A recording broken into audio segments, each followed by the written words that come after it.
Hello students, आप सभी लोगों का स्वागत है हमारे यूट्यूब चैनल पर।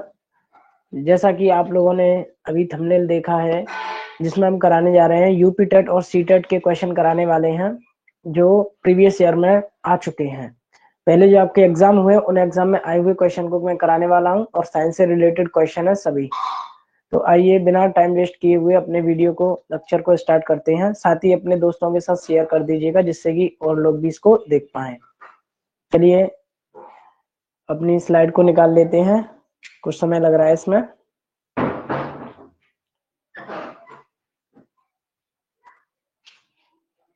थोड़ा सा धैर्य दें, हल्का समय ही लगेगा, इसमें ज्यादा समय नहीं लगेगा। बिल्कुल अधिक समय की आवश्यकता नहीं है हमें। जैसे ये फाइल ओपन हो जाती है उसके बाद हम आपको यहाँ पर एक स्क्रीन दिखेगी और उसमें आप क्वेश्चन को देख पाएंगे।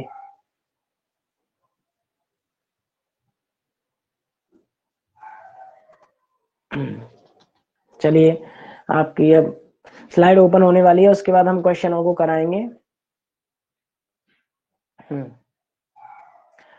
तो जैसा कि आप लोगों ने यहाँ पर देखा कि यहाँ पर लिखा हुआ है सी टेट और यूपी टेट के लिए साइंस कराने जा रहे हैं और साइंस का ये 4 नंबर का वीडियो है जिसमें हम आपको प्रीवियस ईयर के क्वेश्चन कराने वाले हैं। जैसा कि यहाँ पर हेडलाइन डली हुई है प्रीवियस ईयर क्वेश्चन। ठीक है, चलिए तो आगे की ओर बढ़ते हैं। चलिए बढ़ेंगे आगे की ओर।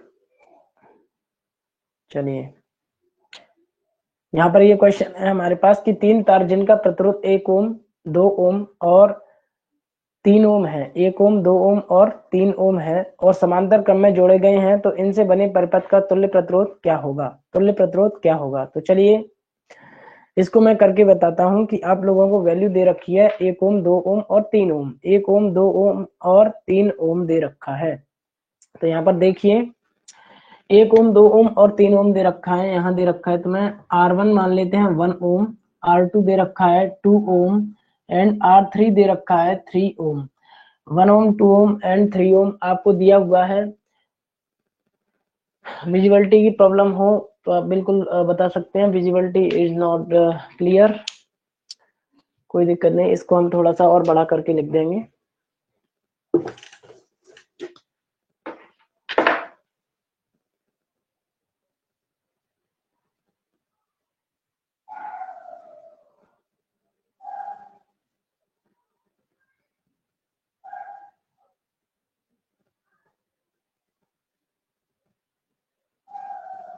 चलिए यहाँ पर देखते हैं। R1 दिया हुआ है आपको 1 ओम और R2 दे रखा है आपको 2 ओम और R3 दिया हुआ है आपको 3 ओम। ठीक है, ये दिया हुआ है और आपसे कहा जा रहा है कि समांतर क्रम में इनका संयोजन कितना होगा। समांतर क्रम का फॉर्मूला होता है 1/r बराबर 1/r1 plus 1/r2 plus 1/r3। आप लोग जानते हैं। तो 1/r बराबर हो जाएगा यहाँ पर 1/1 ओम प्लस 1/2 ओम प्लस 1 यहाँ पर 3 है तो 3 आ जाएगा R3 की जगह। तो यहाँ से हो जाएगा एलसीएम कितना, 2 तिया 6, 6 एलसीएम आ जाएगा। तो यहाँ से 6 एकम 6, यहाँ से 2 तिया 6, 3 एकम 3, 2 तिया 6 और 3 आया तो 3 एकम 3 प्लस 3 दूनी 6 और 2 एकम 2। तो यहाँ से हो जाएगा 6 3 9 2 11, 11/6। यहाँ पर देखेंगे 1/r की वैल्यू क्या आई है, 11/6। तो r की वैल्यू क्या हो जाएगी, उल्टा हो जाएगा। 1/r की वैल्यू 11/6 तो r की वैल्यू हो जाएगी 6/11। तो ये आपका आंसर हो गया 6/11 ओम। यानी कि आपका 6/11 ओम जिस ऑप्शन में आएगा वो ऑप्शन आपका सही माना जाएगा, वही ऑप्शन आपका सही हो जाएगा। ठीक है, तो चलते हैं अपनी स्क्रीन पर कि आपने क्या आंसर लगाया चेक कर लेते हैं। ठीक है, चलिए लौटते हैं अपने उसी स्क्रीन पर।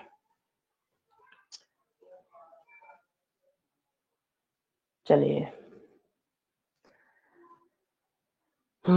तो यहाँ पर आपने 11 की कौन सा आंसर है, 6/11 ओम, यानी ऑप्शन नंबर ए इसका करेक्ट आंसर आएगा। ऑप्शन नंबर ए क्या हो जाएगा, करेक्ट हो जाएगा। चलिए आगे बढ़ते हैं।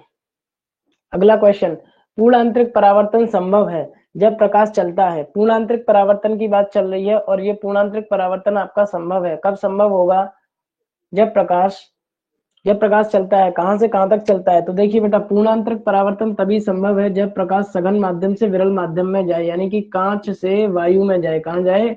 वायु में, यानी कि सघन माध्यम से विरल माध्यम में जाए। समझ गए ना? तो सघन से विरल माध्यम में जाता है तो प्रकाश की किरण ऐसे टकराएगी और इस पृष्ठ से वापस आ जाएगी। ये घटना कांच के अंदर हो जाती है, कांच के अंदर हो जाती है, इसीलिए इसको हम कहते हैं पूर्णांतरिक परावर्तन। क्या कहते हैं? पूर्णांतरिक परावर्तन। बहुत सही। ऑप्शन नंबर, कांच से वायु, कांच से वायु, कांच से वायु इसमें दे रखा है? नहीं दिया हुआ है, हमें कांच से वायु नहीं दिया हुआ है। ठीक है। जल से कांच, जल से कांच, जल से कांच, जल से कांच नहीं होगा, क्योंकि जल से कांच नहीं होगा, क्योंकि कांच का अपवर्तन ज्यादा होता है, जल का अपवर्तन कम होता है। तो कांच की सापेक्ष यानी कि देखा जाए तो जल क्या है? विरल माध्यम है। तो सी ऑप्शन नहीं होगा, सी ऑप्शन नहीं होगा इसका आंसर। वायु से जल, वायु से जल बिल्कुल हो सकता है, वायु से जल हो सकता है। वायु से कांच, वायु से कांच, वायु से कांच में ये ऑप्शन नंबर यानी कि बी भी नहीं होगा, ऑप्शन नंबर बी नहीं होगा आपका।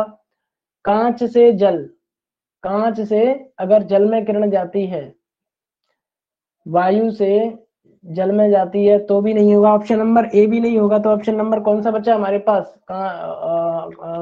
ऑप्शन बचा हमारा कांच से जल। क्या हो गया भैया?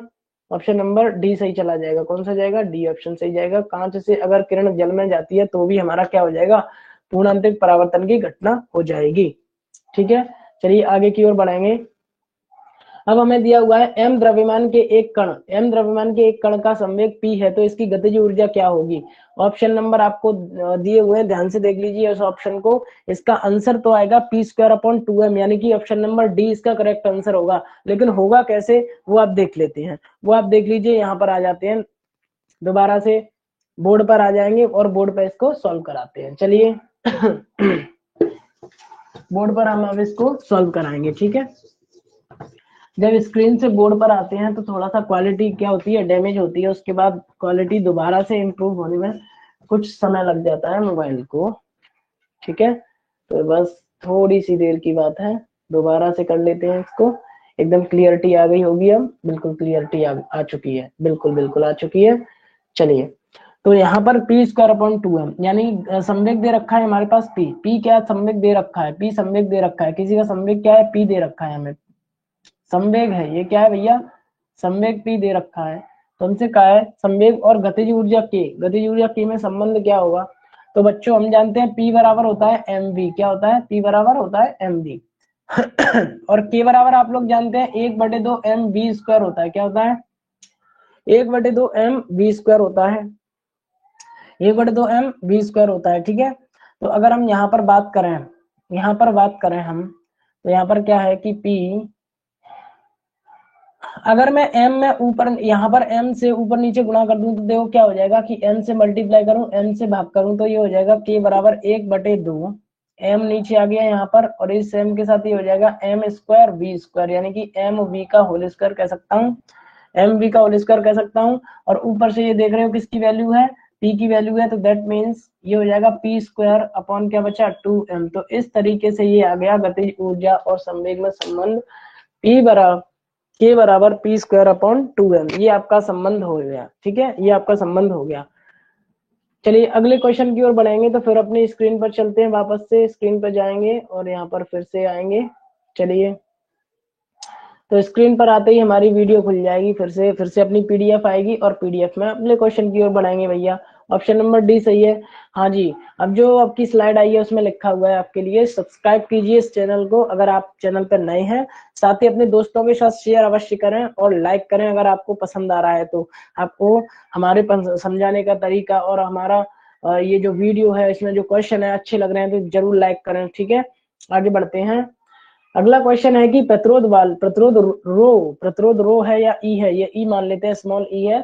प्रतिरोध ई वाले किसी प्रतिरोधक तार के सिरों का विभवांतर अगर नियत रखा जाता है, यानी नियत करने पर उत्पन्न ऊष्मा अनुक्रमानुपाती होगी, उत्पन्न ऊष्मा अनुक्रमानुपाती होगी। कैसी होगी उत्पन्न ऊष्मा? तो दोस्तों एक फॉर्मूला होता है, चलिए समझाते हैं इसको भी मैं बोर्ड पर ही समझाऊंगा, बोर्ड पर समझाने से क्या है आपकी समझ में अच्छे से आएगा। चलिए ठीक है, तो यहाँ पर अगर हम बात करें तो कि हम जानते हैं क्या, हम ये जानते हैं कि H बराबर फॉर्मूला होता है आई वी स्क्वायर बटे आर इंटू टी। ये हीट का फॉर्मूला होता है। अगर हम किसी भी वायर में करंट फ्लो कराते हैं और उस करंट फ्लो कराने में हमारे पास अगर पोटेंशियल यानी कि विभव दे रखा है, विभवांतर दे रखा है, प्रतिरोध दे रखा है, तो उस हिसाब से हमें ऊष्मा निकालनी है, हीट निकालनी है, तो ये फॉर्मूला होता है H बराबर V square upon R into T. तो यहाँ पर हमसे कह रहे हैं कि किसको नियत कर दिया जाए, किसको, V को, वोल्टेज को नियत कर दिया जाए। वोल्टेज को नियत कर दिया जाए तो क्या समानुपाती होगी, क्या अनुक्रमानुपाती होगी, हीट किसके अनुक्रमानुपाती हो जाएगी, तो यहाँ से हो जाएगा हीट समानुपाती हो जाएगी 1 अपॉन आर के। और आर हमें दे रखा है इस सवाल में, आर दे रखा है ई के, क्या दे रखा है ई।